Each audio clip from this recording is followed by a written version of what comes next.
Bismillahirrahmanirrahim. Assalamualaikum warahmatullahi wabarakatuh. Perkenalkan, nama saya Rukaya dari X6C. Di sini saya akan membahas beberapa materi mengenai perekonomian internasional. Yang materi pertama yaitu hubungan bilateral, di mana bilateral sendiri berasal dari kata bi yang berarti dua, dan dapat dikatakan bahwa bilateral merupakan kerjasama antara dua negara. Asal negara anggota dalam kerjasama bilateral ini tidak dikhususkan. Hal ini karena kerjasama bilateral bersifat jauh lebih pribadi daripada kerjasama lainnya, dikarenakan hanya melibatkan dua negara saja, dan di mana hubungan bilateral ini memiliki bidang-bidang tertentu, yaitu bidang ekonomi, bidang politik, bidang militer, dan bidang teknologi dan informasi.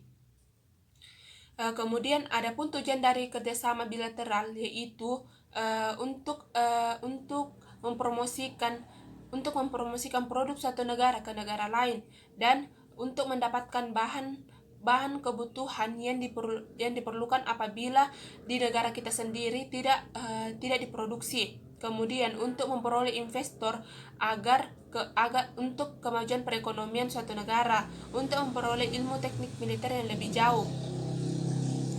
Manfaat kerjasama bilateral ini yaitu menambah keuntungan negara, mempererat hubungan antar negara, kemudian memasarkan produk dalam negeri, meningkatkan kerjasama ekonomi.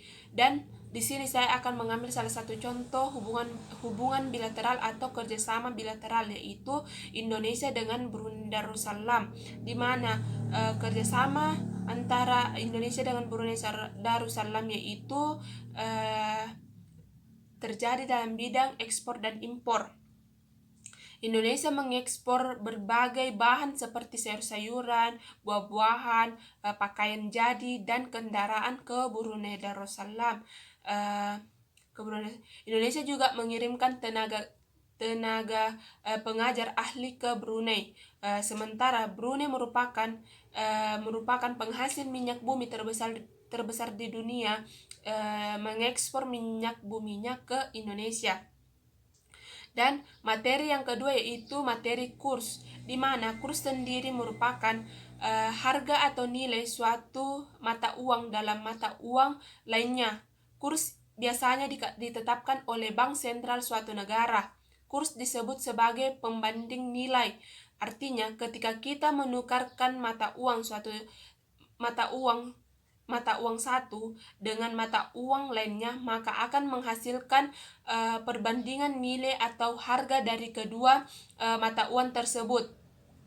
Kemudian sistem kurs, itu yang pertama itu sistem kurs tetap, adalah kondisi di mana nilai tukar mata uang domestik ditentukan oleh pemerintah, dan yang kedua itu sistem kurs bebas atau mengambang, yang artinya itu besarnya nilai tukar diserahkan kepada mekanisme pasar tanpa campur tangan pemerintah. Dan kemudian jenis-jenis kurs beli, kurs saling, dan kurs stop. Dan adapun juga faktor-faktor dalam mempengaruhi nilai tukar, yaitu yang pertama perbedaan tingkat inflasi antara dua negara, dan yang kedua itu perbedaan tingkat suku bunga antara dua negara, kemudian neraca perdagangan, kemudian hutang publik, kemudian rasio harga ekspor dan harga impor, kemudian kestabilan politik dan ekonomi. Maksudnya itu para investor tentu akan mencari negara dengan kinerja ekonomi yang bagus dan kondisi politik yang stabil. Kemudian di sini saya akan menjelaskan materi yang ketiga, yaitu materi ekspor dan impor. Yaitu yang pertama, ekspor dan impor. Dapat kita ketahui, ekspor itu adalah kegiatan menjual barang ke luar negeri. Orang yang melakukan kegiatan ekspor disebut sebagai eksportir. Adanya barang yang dijual disebut ekspor. Melimpahnya sumber daya alam suatu negara melatar belakangi kegiatan ekspor. Sebagai contoh, negara Indonesia melimpah akan minyak bumi dan hasil pertanian. Selain itu mencukupi di dalam negeri, sebagian juga diekspor ke luar negeri. Sedangkan impor ini adalah kegiatan membeli barang dari luar negeri sesuai ketentuan dan peraturan yang berlaku. Orang yang melakukan impor disebut importir. Adapun barang yang dibeli dari luar negeri disebut impor. Keterbatasan sumber daya manusia menjadi alasan dilakukannya impor. Contohnya Indonesia belum bisa membuat barang elektronik seperti mobil, motor, dan lain-lain. Oleh karena itu, Indonesia mengimpor barang-barang tersebut dari luar negeri. Dan sistem tarif dalam ekspor dan impor itu terdiri dari yaitu sistem tarif dan ekspor. Sistem tarif dalam ekspor dan impor digunakan untuk menentukan besarnya tarif yang dilakukan ke setiap barang atau komite yang diperdagangkan secara internasional. Beberapa tarif dalam ekspor dan impor yaitu tarif tunggang, tarif umum dan konvensional, tarif preferensi, dan tarif ekspor dan impor. Kemudian pajak ekspor dan impor, yaitu pajak ekspor merupakan pajak yang dikenakan pemerintah untuk kegiatan ekspor. Objek dari pajak ini adalah BKP atau barang kena pajak atau dan JKP, jasa kena pajak. Pada umumnya pajak ini hanya menyasar JKP dan beberapa BKP saja. Pajak dalam rangka impor adalah pajak yang dipungut oleh Direktorat Jenderal Bea dan Cukai atau impor barang. Kemudian ada juga disebut juga dumping, di mana dumping ini adalah penjualan barang secara besar-besaran di daerah pemasaran lainnya. Kemudian biasanya di luar negeri dengan harga lebih rendah jika dibandingkan dengan harga penjualan di dalam negeri atau biasa disebut dengan dumping. Kemudian tujuan dari dumping ini adalah untuk bisa masuk dalam menguasai pasar internasional, atau cara ini dilakukan oleh para produsen yang ingin mempertahankan produksinya, produksi produk-produk yang kurang laku di pasar dalam negeri. Mematikan kompetisi di pasar internasional juga menjadi tujuan dumping lainnya yang paling umum. Materi selanjutnya membahas mengenai OBOR, di mana OBOR merupakan sebuah program visi global yang dicanangkan oleh Presiden Tiongkok, di mana OBOR adalah salah satu bentuk dari fenomena globalisasi yang menciptakan efek borderless bagi setiap negaranya yang dilalui. OBOR merupakan proyek konektivitas ambisius Tiongkok melalui pembangunan infrastruktur dan jalur transportasi darat dan laut yang menghubungkan negaranya dengan kawasan Asia, Afrika, dan Eropa. Adapun tujuan dari OBOR ini yaitu untuk mengatasi kondisi ekonomi jangka pendek yang menekannya sehingga perlu dicarikan jalan keluar yang berakar dari industrinya yang over capacity. Kemudian adapun konsep dari OBOR sendiri itu adalah yang diadaptasi dari kejayaan di masa lalu. Konsep tersebut sama halnya dengan konsep jalur sutra kuno yang berasal dari peradaban Tiongkok pada masa dinasti Han. Kemudian faktor utama untuk pembangunan OBOR yaitu yang pertama, memperkuat komunikasi kebijakan yang dapat membantu memberikan lampu hijau bagi kerjasama ekonomi, dan yang kedua, memperkuat koneksi jalan atau infrastruktur, kemudian memperkuat fasilitas perdagangan, kemudian memperkuat kerjasama keuangan, dan yang terakhir itu memperkuat hubungan people to people. Adapun kelebihan dan tantangan realisasi OBOR itu sendiri, yang pertama itu kelebihan dari realisasi OBOR itu sendiri yaitu menyediakan dana yang besar bagi anggotanya. Manfaat yang didapatkan yang diambil oleh Indonesia itu dari adanya sistem OBOR ini sebagai pengembangan industri dan investasi asing serta pembangunan infrastruktur dalam mewujudkan ekonomi global di posisi yang lebih kuat lagi. Memprioritaskan pengembangan industri sekunder oleh pemerintah Indonesia lebih diperlukan dibandingkan dalam pengembangan industri teknologi tinggi, dan tantangan yang kemudian tantangan realisasi Uber dalam merealisasikan Uber itu sendiri adalah tentunya memiliki banyak tantangan dan hambatan. Salah satunya adalah permasalahan eksternal yang bersifat politik. Kemudian nasional yang muncul adalah pelaksanaan Uber, di mana merupakan motif Tiongkok untuk mewujudkan kepentingan nasionalnya. Kemudian kita lanjut ke materi kelima, yaitu yang membahas mengenai Indonesia dalam perdagangan internasional. Di mana yang pertama itu apa sih itu perdagangan internasional? Di mana perdagangan internasional itu merupakan sebuah kegiatan jual beli yang dilakukan dua pihak yang berbeda negara. Kemudian perdagangan ini bukan hanya melibatkan antar negara saja. Pihak individu maupun perusahaan yang melakukan perdagangan dengan pihak dari negara lain juga disebut dengan perdagangan internasional. Kemudian adapun manfaat perdagangan internasional ini sendiri, yaitu yang pertama menjalin persahabatan antar negara, dan yang kedua itu memperoleh barang yang tidak dapat diproduksi di negara sendiri, dan yang ketiga itu memperoleh keuntungan dari spesialisasi, kemudian memperluas pasar dan menambah keuntungan, dan yang kelima itu transfer teknologi modern. Yang adapun faktor-faktor yang mendorong sebuah negara melakukan perdagangan internasional, faktornya itu faktor utamanya itu faktor alam atau potensi alam, dan yang kedua yaitu untuk memenuhi kebutuhan barang dan jasa dalam negeri, dan yang ketiga itu keinginan memperoleh keuntungan dan meningkatkan pendapatan negara, dan yang keempat itu adanya perbedaan kemampuan penguasaan ilmu pengetahuan dan teknologi dalam mengolah sumber daya ekonomi. Kemudian dalam perdagangan internasional itu terdapat perkembangan perdagangan internasional di Indonesia. Dalam dekade terakhir ini, perdagangan internasional sebagai salah satu bagian dari kegiatan ekonomi atau kegiatan bisnis menunjukkan perkembangan yang cukup pesat di era meningkatnya perhatian dunia usaha pada kegiatan bisnis internasional. Kemudian perdagangan internasional mampu mendorong pertumbuhan ekonomi suatu negara. Maksudnya itu dalam masa sekarang ini perdagangan internasional yang menjadi bagian dari kegiatan ekonomi atau kegiatan bisnis mengalami perkembangan yang begitu pesat.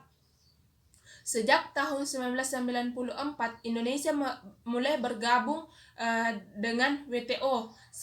Setelah disahkannya menjadi anggota WTO, Indonesia tidak dapat melanggar peraturan atau kesepakatan yang ada. Adapun tujuan Indonesia menjadi anggota WTO sendiri itu yang pertama yaitu memperbaiki tatanan perdagangan internasional yang ada menjadi lebih baik, sehingga dalam hal ini dapat meningkatkan nilai tambah ekonomi untuk peningkatan kesejahteraan rakyat. Kemudian kita lanjut ke materi ke-6. Materi ke-6 itu membahas mengenai TKI, Tenaga Kerja Indonesia, dan devisa negara. Yang pertama itu yang perlu kita ketahui itu hadirnya tenaga kerja, di mana dunia kini telah memasuki abad ke-21, abad di mana perkembangan teknologi dan informasi bergerak dengan cepatnya. Bahkan hal-hal yang dahulu tidak pernah terbayangkan kini semua dapat terjadi. Tenaga kerja dunia berbondong-bondong meninggalkan negaranya untuk misi pekerjaan di negara lain yang menawarkan upah lebih tinggi dibandingkan di negaranya sendiri. Para buruh yang mempunyai nilai jual tinggi tentu akan mempunyai peluang yang cukup besar dalam mencapai upah yang lebih tinggi. Kemudian apa sih itu TKI atau apa sih itu Tenaga Kerja Indonesia? Pengertiannya itu terdapat pada pasal 1 ayat 2 Undang-Undang Nomor 13 tahun 2003 tentang Ketenagakerjaan. Dinyatakan bahwa tenaga kerja adalah setiap orang yang mampu melakukan pekerjaan guna menghasilkan barang atau jasa, baik untuk memenuhi kebutuhan sendiri maupun untuk masyarakat. Terus macam-macam TKI. macam-macam tenaga kerja Indonesia itu. Yang pertama itu TKI yang bekerja di luar negeri yang memang memiliki skill di bidang tertentu. Contohnya orang yang bekerja di perusahaan asing atau di luar negeri. Kemudian TKI yang dikenal sebagai TKI non skill, yaitu TKI yang bekerja sebagai pembantu rumah tangga maupun pengasuh anak. Kemudian yaitu peran TKI dalam meningkatkan devisa negara. TKI atau tenaga kerja Indonesia adalah sebuah sebutan bagi warga negara Indonesia yang bekerja di luar negeri dalam hubungan kerja untuk jangka waktu tertentu dengan menerima upah. Semakin banyak tenaga kerja Indonesia menghasilkan upah dan mengirimkannya ke Indonesia, semakin besar juga kontribusi mereka terhadap naiknya devisa negara. Semakin besarnya juga pertumbuhan devisa negara, maka berimbas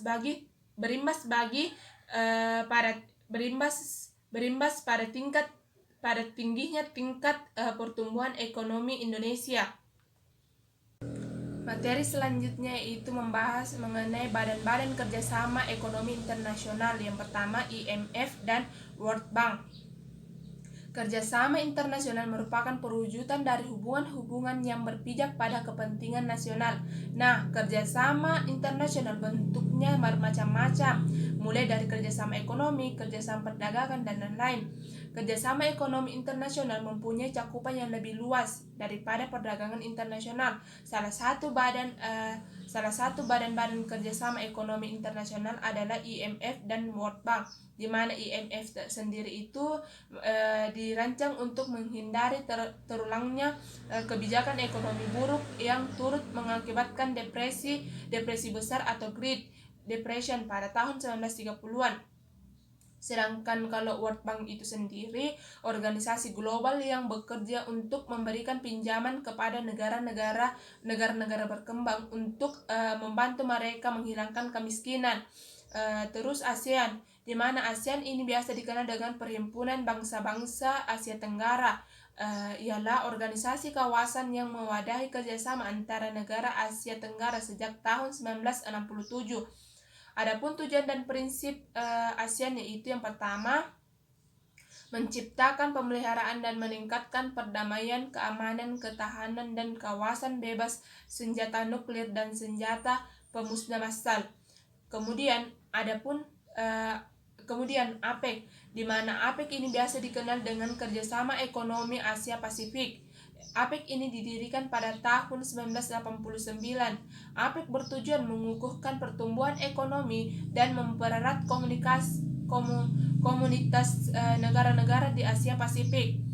Kemudian Uni Eropa, di mana Uni Eropa sendiri itu merupakan organisasi kerjasama regional di bidang ekonomi dan politik. Negara di Eropa juga merupakan organisasi antar pemerintah dan supranasional yang beranggotakan negara-negara Eropa. Tujuan utama dan pembentukan Uni Eropa salah satunya itu terjalinnya kerjasama antar negara anggota di bidang ekonomi yang fokus terhadap keleluasaan gerak sumber produksi manusia dan sumber tenaga kerja, hasil produksi dan jasa tanpa tarif atau minimal dan keseragaman tarif yang rendah. Kemudian materi selanjutnya itu saham-saham internasional. Saham-saham internasional yang pertama yaitu indeks harga saham gabungan. Pertama kali diperkenalkan pada tanggal 1 April 1983, tapi hari dasar perhitungan indeks harga saham gabungan ini pada tanggal 10 Agustus 1982 dengan nilai 100. Kalau indeks harga saham gabungan ini mempresentasikan rata-rata dari seluruh saham di BI LQ45, hanya menghitung indeks untuk 45 saham unggul yang cukup aktif. Kemudian fungsi dari IHSG ini sendiri yaitu ada 3. Yang pertama itu sebagai penanda arah pasar, pengukur tingkat keuntungan, dan tolak ukur kinerja portofolio. Kemudian New York Stock Exchange atau biasa dikenal dengan Bursa Efek New York, merupakan bursa efek tertua di Amerika Serikat sekaligus menjadi bursa tradisional terbesar di dunia. Perdagangan di lantai bursa dilakukan dengan sistem lelang ganda ditangani oleh yang mewakili pembeli dan penjual dan oleh spesialis satu untuk setiap efek yang terdaftar. Kemudian HSBC adalah salah satu organisasi perbankan dan layanan keuangan internasional terbesar di dunia, dan kantor-kantor cabangnya di pasar yang mapan dan berkembang pesat. Kemudian sebagai pelopor perbankan modern terutama di negara-negara Asia, HSBC ini sendiri memiliki sejarah yang panjang di Indonesia. KLSE atau biasa dikenal dengan Kuala Lumpur Stock Exchange adalah sebuah perusahaan induk bursa yang memberikan layanan berbeda yang berkaitan dengan perdagangan derivatif dan sekuritas dan lain-lain.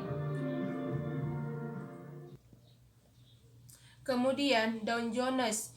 Indeks Dow Jones merupakan indeks tertua dan indeks yang paling dikenal. Indeks ini pertama kali diperkenalkan oleh para editor dari harian The Wall Street Journal, yang induk perusahaannya adalah Dow Jones dan Co.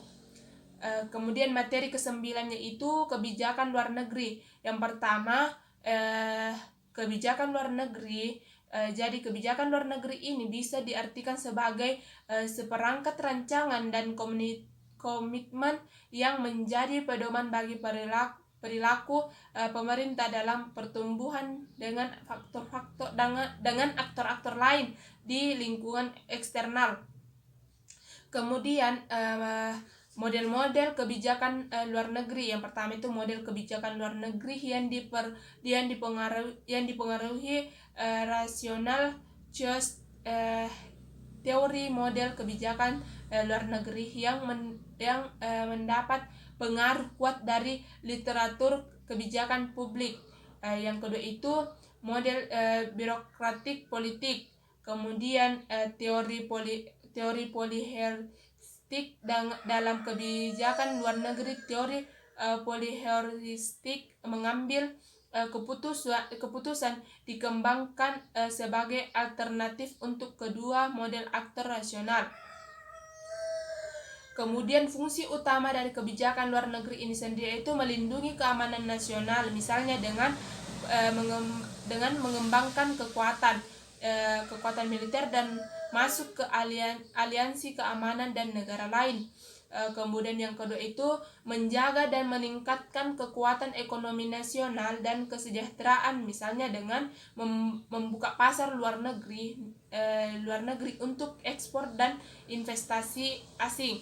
Kemudian yang ketiga itu membina pembangunan daerah strategis penting dan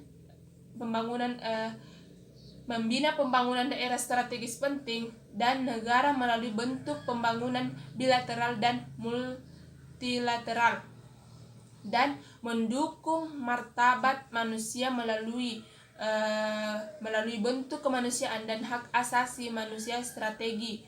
Kemudian adapun tujuan dari kebijakan luar negeri itu yang pertama, tujuan kepentingan dan nilai inti, kemudian tujuan jangka menengah, kemudian tujuan jangka panjang.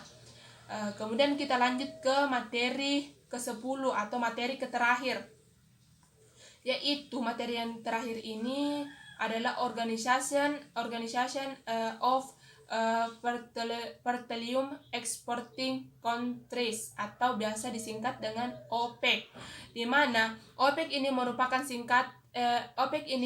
merupakan negara-negara menjadi anggota OPEC ini ialah merupakan negara yang melakukan ekspor minyak bumi. OPEC ini sendiri berdiri pada tanggal 14 September tahun 1961 di Baghdad, Irak.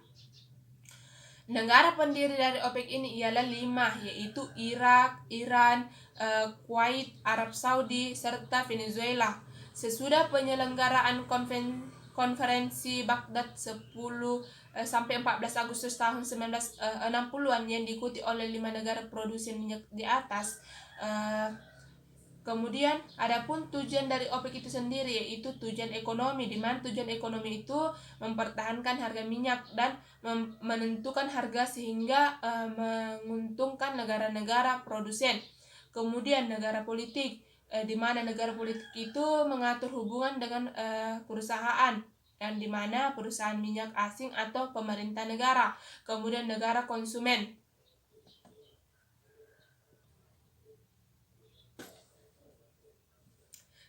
Untuk mencapai tujuan ini, OPEC pun telah menyusun berbagai strategi, misalnya itu menjamin income yang tetap bagi negara-negara produsen minyak, kemudian menjamin suplai minyak bagi konsumen, kemudian menjamin kembalinya modal investor di bidang minyak secara adil. OPEC juga memiliki kebijakan-kebijakan lainnya, yaitu menyatukan kebijakan perminyakan antara negara-negara, kemudian memenuhi kebutuhan dunia akan minyak bumi, kemudian menstabilkan harga minyak dunia, yang terakhir itu menentukan kebijakan-kebijakan untuk melindungi negara-negara anggotanya. Kemudian adapun struktur dari organisasi dan manajemen OPEC ini sendiri, yaitu yang pertama konferensi adalah organ tertinggi yang bertemu 2 kali dalam setahun. Kemudian Dewan Gubernur, kemudian sekretariat, dan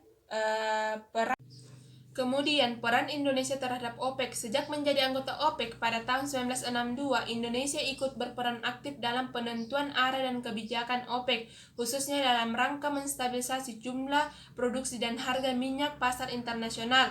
Indonesia tidak sedikit mendapatkan keuntungan sebagai anggota OPEC. Sebaliknya, Indonesia memberikan kontribusi nyata dalam posisinya sebagai anggota OPEC. Menurut Gubernur OPEC, yaitu Maisar Rahman, Indonesia memiliki peran penting membawa OPEC menjadi lembaga yang dipandang oleh lembaga-lembaga internasional, padahal OPEC anggotanya adalah negara-negara dunia ketiga.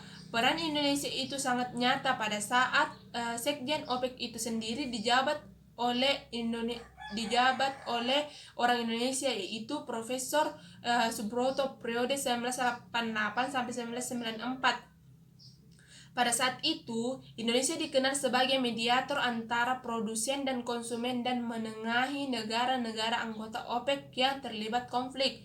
Kemudian, sebaliknya pada era 1980-an, di mana pendapatan dari sektor migas dominan, Indonesia mendapat keuntungan atas sikap OPEC yang teguh menjaga stabilitas harga minyak. Saat harga minyak sempat turun pada era tahun 1980-an, kita diuntungkan dengan upaya OPEC mendorong kembali kenaikan harga.